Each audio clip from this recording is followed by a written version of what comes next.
Price lord. మార్చి 25వ తేదీ 2024.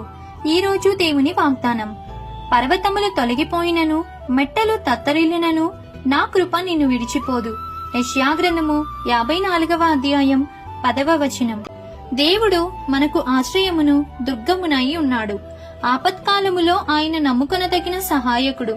సైన్యములకు అధిపతియగు యెహోవా మనకు తోడై ఉన్నాడు. యాకోబు యొక్క దేవుడు మనకు ఆశ్రయమై ఉన్నాడు. దేవుడు మనకు ఆశ్రయమును దుర్గమునై ఉన్నాడు. ఆపత్కాలములో ఆయన నమ్ముకొనదగిన సహాయకుడు. సైన్యములకు అధిపతియగు యెహోవా మనకు తోడై ఉన్నాడు. యాకోబు యొక్క దేవుడు మనకు ఆశ్రయమై ఉన్నాడు. కాబట్టి ఈ దిన వాగ్దానం మీ అందరి జీవితంలో నెరవేరాలని కోరుకుంటూ దేవుని సువార్తా పరిచర్యలో మీ సహోదరి. ఆమేన్. God bless you.